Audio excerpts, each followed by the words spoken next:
Olá pessoal, tudo bem? Sejam bem-vindos aqui ao canal Igor Arruda e hoje nós vamos falar sobre concursos públicos. Eu vou vir aqui fazer um levantamento de questões com vocês e eu espero que vocês gostem. Então segue aí no vídeo que a gente vai falar sobre fazer uma revisão das últimas provas do concurso da Hemobras para quem é farmacêutico, para os cargos de controle 1 e 2 e de fracionamento de plasma 1 e 2. Então acompanha os vídeos aí que a gente vai estar discutindo as questões. Após a vinheta, eu venho aqui falar com vocês das questões. Olá pessoal, tudo bem? Sejam bem-vindos aqui. É um prazer estar aqui falando com vocês e nós hoje vamos iniciar agora a correção da prova de analista industrial de hemoderivados e biotecnologia, fracionamento industrial do plasma 2, a prova do concurso de Hemobras de 2021. Espero que vocês gostem e vamos lá para a batalhada de questões. Então, vamos aqui agora trabalhar com essas questões. Então, primeiro vamos para a questão 26. O responsável técnico ele deve assegurar o cumprimento das exigências técnicas e regulatórias relativas à qualidade dos produtos terminados, bem como assegurar a realização das seguintes atividades: implementação do estabelecimento. Deixa eu colocar aqui o pincelzinho. Então, bem como assegurar a realização das seguintes atividades: implementação e estabelecimento do sistema de qualidade, desenvolvimento manual de qualidade da empresa, autoinspeção, auditoria externa e auditoria de fornecedor e programa de validação. Está correto o que se afirma em... Qual seria a resposta? A resposta seria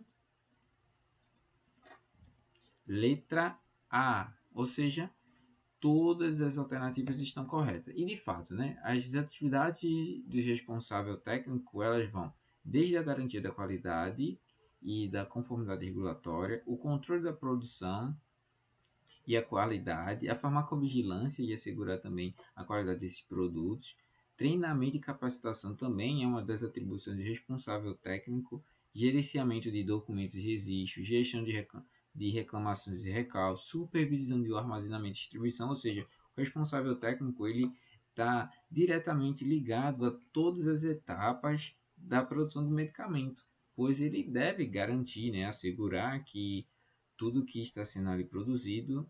Então, um dos objetivos é esse, é analisar, o responsável técnico ele tem esse papel. Vamos para a próxima questão. Então, se você está gostando, não esquece de se inscrever aqui no canal e clicar aí no botãozinho de deixar o like e se inscrever. Vamos para a questão 27. Diz assim: os estabelecimentos fabricantes de medicamentos devem cumprir as diretrizes da Resolução 17 de 2010, que dispõe sobre as boas práticas de fabricação de medicamentos. Considerando as operações envolvidas na fabricação de fármacos, incluindo questões de desenvolvimento destinadas a ensaios clínicos, de acordo com tal norma, analise as afirmativas a seguir. Então, a gente tem que ver se é verdadeiro ou falso. Primeira alternativa: as atividades relacionadas a substâncias sujeitas ao controle especial ou medicamento que se contenham deverão obedecer o disposto em legislação específica, além de determinados requisitos contidos na Resolução 17? Vamos ver. Os medicamentos registrados podem ser fabricados somente por empresas autorizadas para tal atividade. Abrange todos os aspectos de segurança ocupacional ou proteção ambiental, os quais são regulamentados por legislação específica. É responsabilidade do trabalhador garantir sua segurança no ambiente de trabalho e tomar as medidas necessárias para a proteção no meio ambiente. Então, a resposta dessa questão é a letra B, ou seja, apenas a alternativa 1 está correta. Então vamos lá. Vamos fazer uma verificação dessas assertivas. Por que a alternativa 1 está correta? As substâncias aí, as atividades relacionadas a substâncias sujeitas ao controle especial ou medicamentos que contenha deverão obedecer o disposto da legislação específica. Exatamente. As substâncias sujeitas ao controle especial devem seguir tanto a legislação específica, no caso a 344, quanto os requisitos que estão dispostos na resolução de número 17, da WGPF. Por que a segunda está errada? Porque a empresa precisa não apenas estar autorizada, mas também possuir um medicamento devidamente registrado para fabricá-lo. Porque ela não só precisa ter autorização, ela precisa também ter o registro dele. Porque a terceira está errada.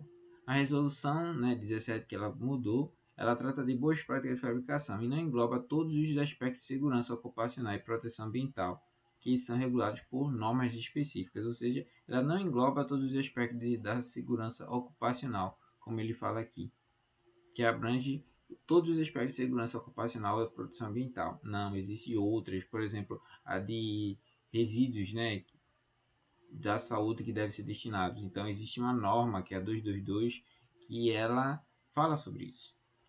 Porque a quarta ela está errada, é que a segurança do ambiente de trabalho e a proteção ambiental são de responsabilidade da empresa e não apenas do trabalhador, que ele diz que é responsável do trabalhador garantir a sua segurança. Sim, de fato é, mas apenas isso ocorre quando a empresa ela necessita, né? Quando a empresa ela dá a possibilidade de o funcionário ter isso, ou seja, não é só o trabalhador, também tem que ser papel da empresa.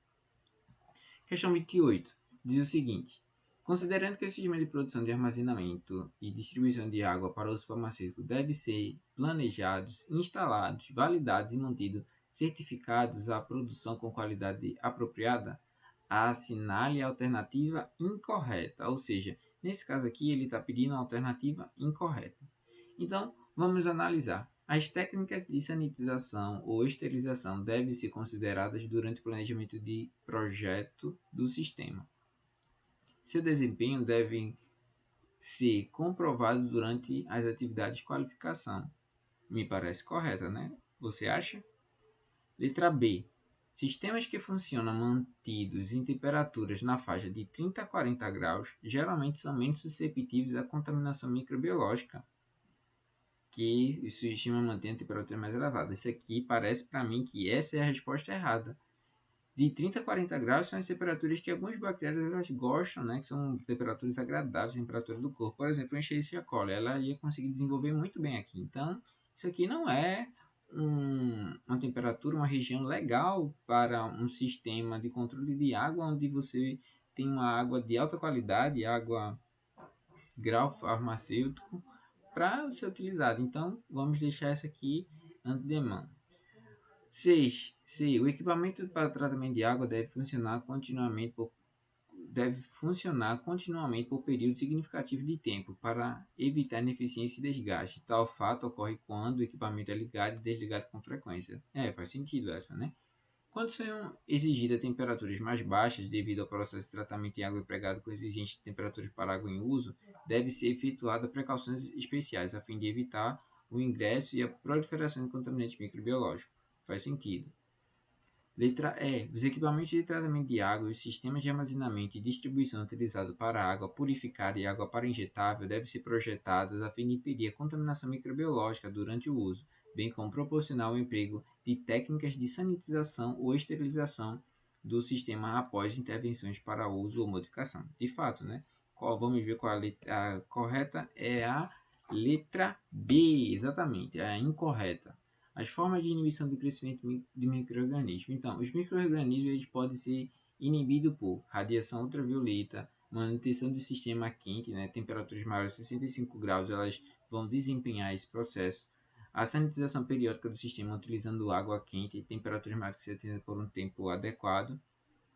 E a sanitização do sistema periodicamente usando água superaquecida a vapor puro e a sanitização química rotineira com, por exemplo, usando o ozônio ou outro agente químico, ela pode ser eficaz. Então, a alternativa B ela se torna incorreta e existem outras formas de inibir, principalmente quando a gente fala de um sistema de água.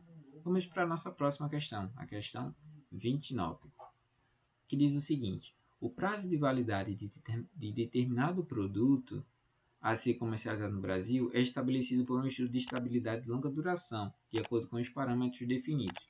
Esse estudo é projetado para verificar características físicas, químicas, biológicas e microbiológicas de um produto farmacêutico durante, opcionalmente, depois do prazo de validade esperado. É incorreto afirmar que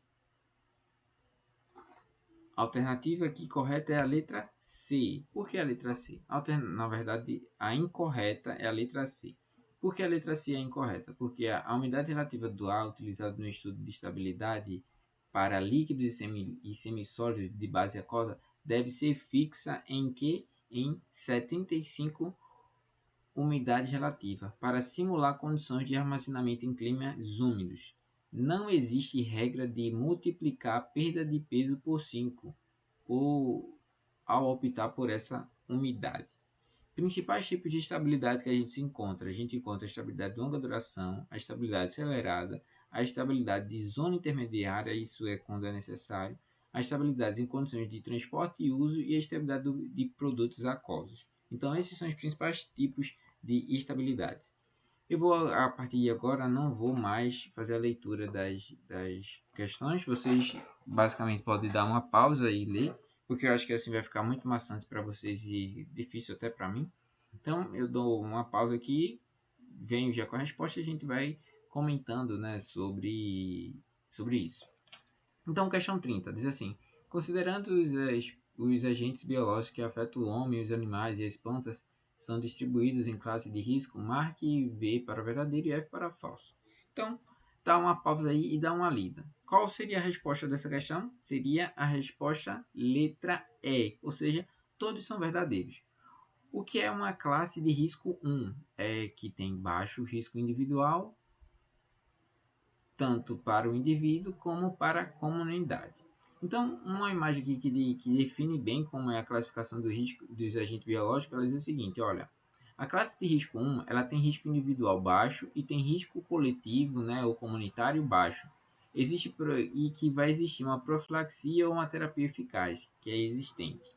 Já quando a gente tem uma classificação de risco de um agente biológico nível 2, significa que o risco para o indivíduo ele é moderado, e para a coletividade ele é baixo. E existe alguma profilaxia ou terapia eficaz para esse agente biológico. Já quando tem uma substância de classe 3, ele vai ter um risco muito elevado para o indivíduo e ele vai ser moderado, né, à sua coletividade ou à comunidade. E vai usualmente existir alguma terapia que vai ser eficaz a essa profilaxia, esse agente biológico. Já quando a gente tem um risco de classe 4 para um agente biológico, a gente tem um alto risco individual e um alto risco à coletividade. E aqui abaixo eu já trago alguns exemplos. Por exemplo, a classe 1, o Lactobacillus, que são probióticos, ele tem baixo risco individual e baixo risco à coletividade. Já quando a gente tem uma classe 2, a gente tem uma Escherichia coli patogênica, que ela tem um risco individual relativamente moderado, mas para a coletividade isso aí não é tão alto. Já quando a gente fala de classe 3, a gente tem a micobactéria tuberculose, por exemplo, HIV, que ele vai ser elevado ao indivíduo, mas moderado à coletividade. Mas quando a gente fala de uma classe 4, a gente pode se referir ao vírus da ebola, ao vírus do Marburg e demais outros. Então, acho que aqui ficou claro sobre essa divisão e como é que vocês podem utilizar isso para a sua prova. Então, fica a dica. 31, questão 31. Dá uma pausa aí e dá uma lida. Eu só vou ler o enunciado. Considerando que a validação é um ato documentado, que atesta que qualquer procedimento, processo, equipamento, material, atividade do sistema realmente e constantemente leva aos resultados esperados, assinale a alternativa correta. Então, dá uma pausa e qual é a alternativa correta em relação a isso aqui? É a letra A. Então, validação concorrente, ela é realizada durante a rotina de produção de produtos destinados à venda. E aqui eu venho trazendo a definição. Tipos de validações e as suas definições. A validação concorrente, ela ocorre durante a produção comercial de um lote, garantindo que o processo resulta em um produto com qualidade consistente. Quando a gente fala de validação de limpeza, a validação de limpeza ela é o que? Ela assegura que os procedimentos de limpeza eles eliminam os resíduos de medicamento e de agentes de limpeza a níveis aceitáveis para evitar contaminação cruzada. Quando a gente fala de validação prospectiva, a gente está falando que é aquela realizada durante o processo de desenvolvimento do produto. Na maioria das vezes, é realizada durante o lote piloto. Geralmente, é considerado o estudo de validação de processo ideal. Já quando a gente fala de validação de processo, ela é a parte da evidência documentada que atesta que um alto grau de segurança que um processo específico produzirá um produto de forma consistente, que cumpra com as especificações pré-definidas e características de qualidade. E por fim, a validação de sistemas computadorizados. Ela assegura que sistemas de automação, controle e armazenamento de dados eles funcionem corretamente e atendam às exigências regulatórias. Então a gente tem aqui as definições e lembra, qual é a definição de validação concorrente? Ela é realizada durante a rotina de produção dos produtos destinados à venda. Isso fica claro. E aqui a gente vê também as definições. A gente vê aqui que eles fizeram uma confusão, né, dessas validações. Então é sempre bom ter em mente o seu significado. Depois a gente vem agora para a questão 33. O gerenciamento da qualidade determina a implementação de políticas de qualidade, ou seja, as intenções e as diretrizes globais relativas à qualidade, formalmente expressas e autorizadas pela administração da empresa. Sobre os elementos básicos de gerenciamento da qualidade, analise as afirmativas. Aqui a gente tem as afirmativas, eu quero que vocês deem uma pausa e identifiquem quais são as alternativas corretas. Então, nesse caso, a alternativa correta é a todos estão corretos, né? No caso 1, 2, 3 e 4. Mas por quê? Vamos lá, por que elas estão corretas? O gerenciamento da qualidade ele exige uma infraestrutura bem definida, incluindo instalações adequadas, procedimentos documentados, processos validados e recursos organizacionais que garantam a fabricação segura e eficaz dos produtos. Já quando a gente fala da parte 2, das ações sistemáticas, elas referem o que? As BPFs e a garantia da qualidade, que envolve os controles rigorosos para garantir que o medicamento ele atenda os padrões exigidos. Já quando a gente fala das ferramentas para gerar segurança dos fornecedores, o gerenciamento da qualidade, ele também inclui o que? A qualificação dos fornecedores, auditorias e certificações para garantir que matérias-primas e insumos eles atendam aos requisitos de qualidade e segurança. E por fim, né, providências adotadas que garantem que os medicamentos sejam em conformidade com os padrões de qualidade exigidos. Isso aqui está tudo relacionado com o quê? Com a garantia da qualidade e ao controle de qualidade, garantindo que todos os medicamentos sejam fabricados dentro de padrões estabelecidos para serem seguros e eficazes aos pacientes. Então, ficou claro aqui a resposta à nossa questão. Agora a gente vem para a nossa 34ª, né, a questão 34, que é que vem falando sobre a utilização de soluções parenterais com qualidade, segurança e eficácia. Requer o cumprimento de requisitos mínimos para garantir a total ausência de contaminantes químicos e biológicos, bem como interações indesejáveis e incompatibilidade medicamentosa. Então vamos assinalar a alternativa correta. Então dá uma pausa, dá uma lida aí e vê qual é a alternativa correta. Então a alternativa correta é a letra D. Então, por que a letra D?